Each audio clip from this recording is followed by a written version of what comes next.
Martin Levy enters the season as a powerful new force. What excited you most about stepping into this world? Well, I knew, I'd heard. I actually haven't seen the morning show because I don't watch a lot of television. But when I mentioned to people that they'd been in touch and wanted me to play a part in it, they were all so excited, jumping around. I thought, oh, obviously this show, has something. And then I watched a couple of episodes and, saw the sort of energy and the dynamics and was attracted to that. Jennifer, of course, I know her work and know her a bit. And I thought, it's a very small role, but it has a line through, and I thought it'll be interesting for the show, that character, interesting for me to play father of a daughter, father of sons, Jeremy. I haven't got daughters, but always wanted a daughter. But interesting to play that failed relationship and see whether it can be repaired or not. And to work with Jennifer, I thought would be a lot of fun. I knew the standard of the work, I knew how successful it was, and so it was an easy decision. How does Martin challenge or disrupt the dynamic of the already established core characters? I'm not sure he does too much. I think he disrupts her because he gets in touch with her heart, which perhaps she's kept fairly well defended for the last while. And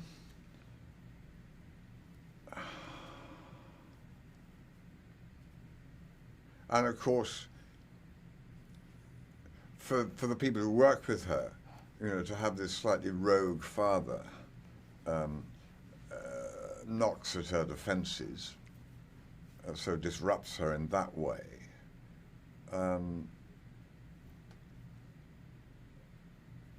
Yeah, I'd say those are the two ways, really. What conversations do you hope the audience will have after watching your character's impact? Oh, sort of things like, well, my father was just like that.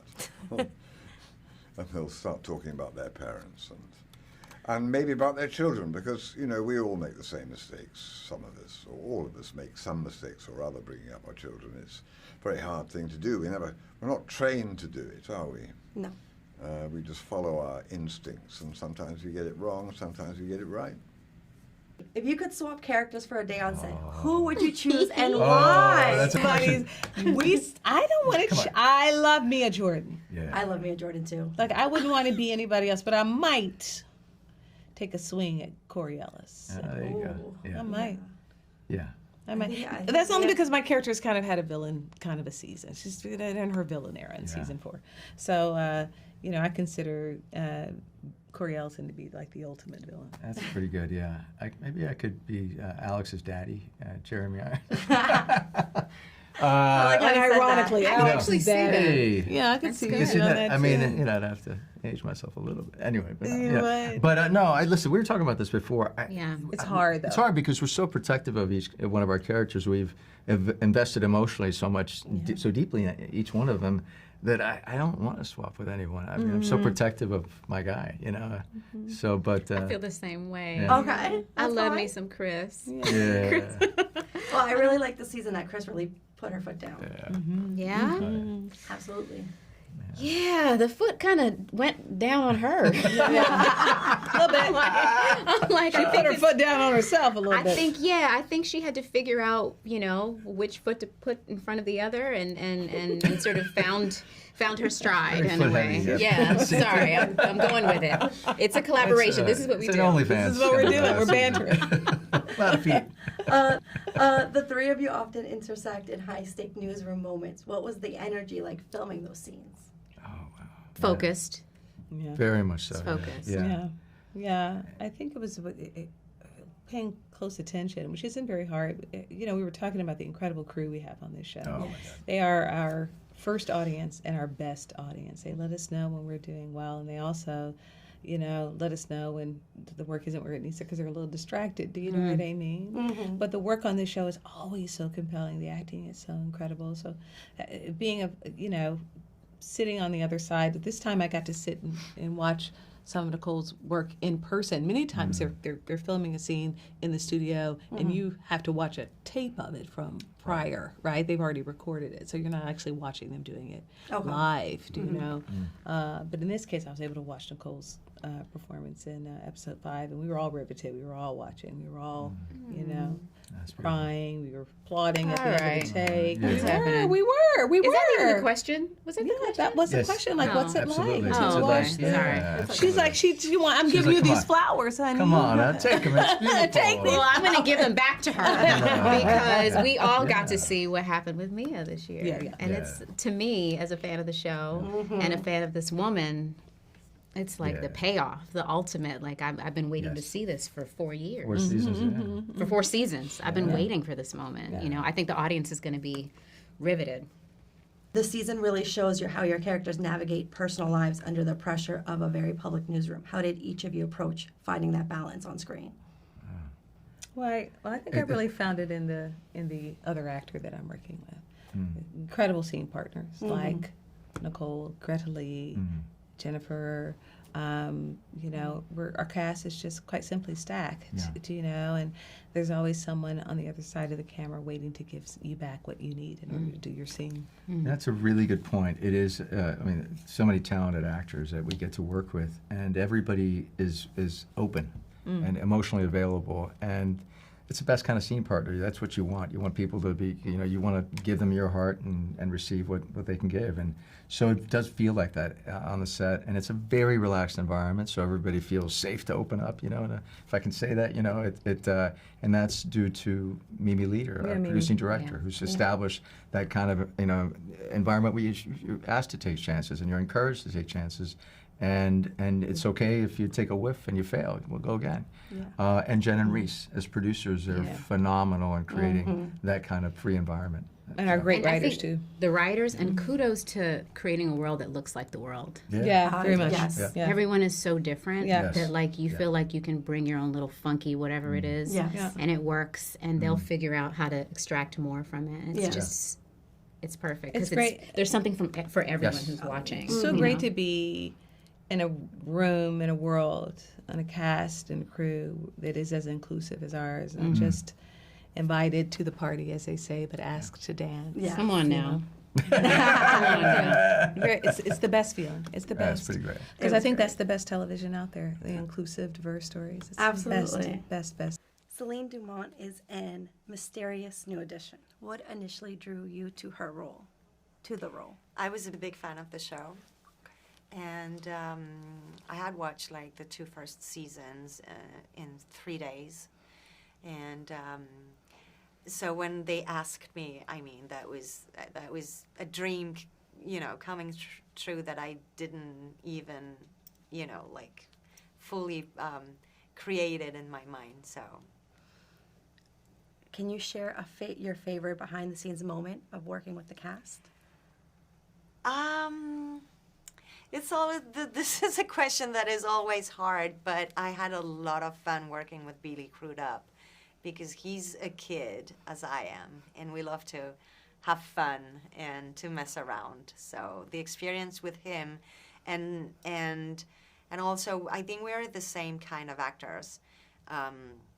Preparing a lot, thinking a lot, and at the same time, when we have like a stable preparation, we can just like lose it, and that's where the accident becomes something that is magical. What do you think audiences will find most surprising about Selene as the season unfolds? Everything. She's such a complex character, and there's a lot about her that is deep, and but also unsteady, and the way the choices that she makes are surprising.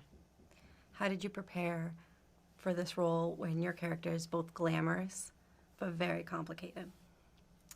Well, working with the crew of the morning show makes everything easy.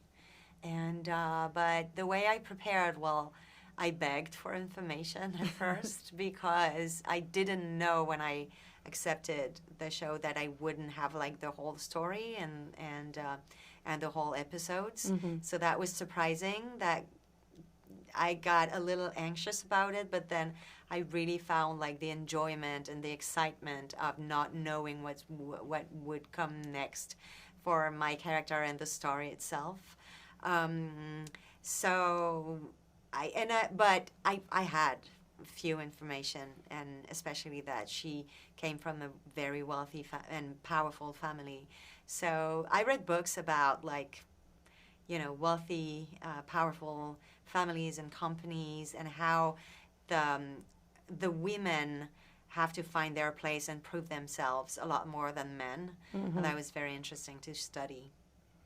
Obviously, the morning show has always taken real life events and put it in the show, and the newsroom is part of the show. But I do feel like season 4, we saw more of the real life issues and less of the newsroom. What was the reason behind that? I think one thing we really wanted to look at this season was parents and the effect of parents on who you are, even as an adult, even as a middle-aged, successful person. And that partly came out of the rematch. We were heading into the presidential election. It was sort of a rematch of two somewhat elderly gentlemen. So we asked ourselves in the writer's room, why do we still need daddy? Why is our choice one of two daddies? So that made us think maybe it's a season to look a little more at parents. And we loved Corey and Martha, and that relationship. I mean, it's just writing for those two is a dream. And also, we never have found out much about Alex's early years, how she was brought up, who her parents were, how did Alex become Alex.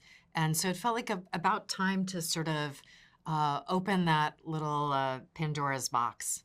So that's maybe why it felt a little less newsroom focused and a little more personal this season. Yeah, far more emotional. When you see our characters in the newsroom and then you see them as children with their parents, no matter how old they are, it's always a different aspect of who they are that comes out that we've never seen before. And it was really exciting to see Corey with his mother questioning everything that she wanted to do, and Alex berated by her father. And you saw that abandonment. Am I supposed to be talking about all this? I think you Yeah. can, right? I don't know. Seeing Give it all to me. yeah. Seeing her abandoned as a child, alone, and not knowing why she wasn't loved, and how it defined her as an adult. I mean, this is the stuff that I know I crave to know and love to see. And so the writing was brilliant and left all these breadcrumbs. And it was beautiful to work on, to bring to life.